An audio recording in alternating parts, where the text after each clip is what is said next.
You remember the food pyramid, right? For so many of us, that was pretty much our only lesson in nutrition. It was this simple, colorful triangle that was supposed to tell us exactly what to eat. But if the advice was so simple, how did our nation's health get so complicated?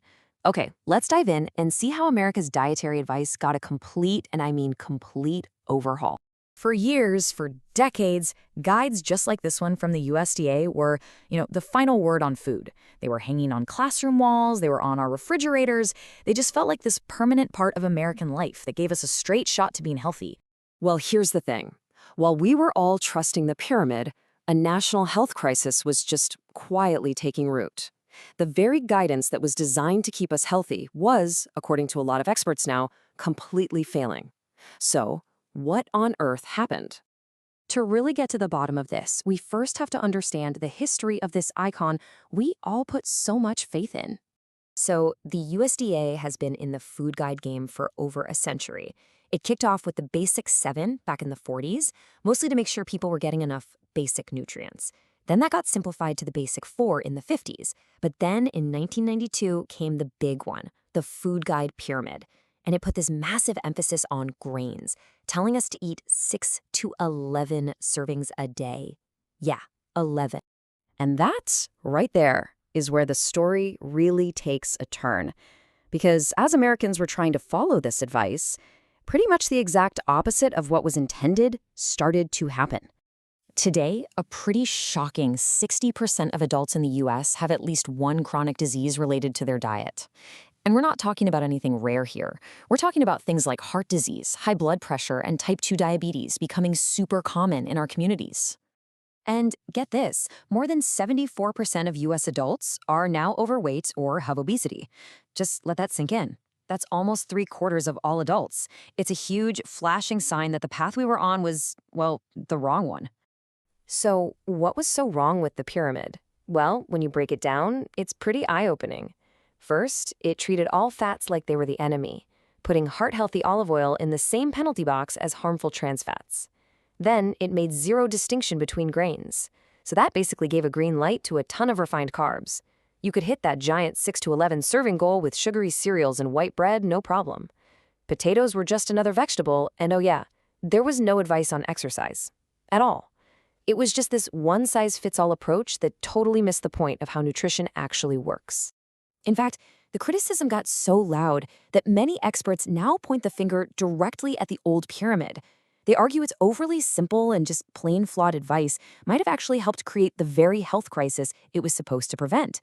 It became crystal clear that the science had to find a better way forward. And all of that led to a complete revolution in how scientists and doctors think about food and our health. So the new focus isn't about single nutrients or making one food a villain. It's all about your overall dietary pattern. And that's the big idea right there. What really matters is the whole picture, the combination of everything you eat and drink over time. Why does that matter? Because foods don't work alone. They have what are called synergistic effects, which basically means they all work together in your body. One superfood isn't going to save a bad diet, and one bad food isn't going to ruin a good one. It's the whole pattern that really moves the needle. The other game-changing concept is nutrient density. The easiest way to think about it is getting the most nutritional bang for your calorie buck. So nutrient-dense foods like fruits, veggies, and lean meats are just packed with vitamins and minerals without a lot of empty calories from added sugars or solid fats. So with all this new thinking, what did the official guidelines actually say now? All right, let's get into the specifics.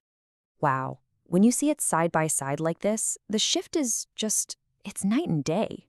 We've gone from just counting servings to looking at the whole pattern, from thinking all grains are the same to really prioritizing whole grains for all that good fiber and nutrients. Instead of fearing all fats, the new advice is to swap out solid fats like butter for oils like olive oil. And all that vague advice, gone, replaced by specific science-backed goals. So here's the eat more of this list. And the focus is all about variety. Different colored vegetables to get a whole range of vitamins, lots of different lean proteins, and making sure at least half the grains you eat are whole grains. See, it's not really about restriction. It's about building a better, more colorful plate. And then here's the crucial eat less of this list. And just look at how specific it is now. The goal is less than 2,300 milligrams of sodium a day to help with blood pressure, less than 10% of your daily calories from saturated fats. And same thing for added sugars. Those are the empty calories that don't give you any nutrients. This is the kind of clear, actionable advice that the old pyramid was totally missing. So really, we've gone from these kind of confusing, abstract charts on the left to a much clearer idea of what a healthy meal actually looks like on your plate. It's about real food, not just counting things in abstract groups. Okay, this all sounds great, but how do you actually put it into practice when you're standing in the middle of the grocery store? All right, pro tip. The nutrition label is your new best friend. Seriously, to find whole grains, you just check the ingredients list. A whole grain like whole wheat or brown rice needs to be the very first thing listed. For added sugars, you're looking for words like corn syrup, dextrose, or cane juice in that same list. So if you remember anything from all this, let it be this checklist. First, focus on your whole pattern of eating. Make at least half your grains whole, swap solid fats for oils when you're cooking, actively look for those nutrient-dense foods, and of course, use those food labels to keep an eye on added sugar, sodium, and saturated fat. And eating this way really doesn't have to be boring or complicated. A nutrient-dense choice can be as simple as some Greek yogurt with fresh berries, or as easy as apple slices with a little bit of peanut butter. It's really just about making smarter, more conscious choices that you're actually going to enjoy. You know, the science of nutrition has come a long, long way from that simple pyramid we all grew up with. The guidelines are way clearer than they've ever been. But in a world that is just full of endless food options, making the right choices, well, that's still on us. So the real question is, now that you know the new rules, how are you going to build your plan?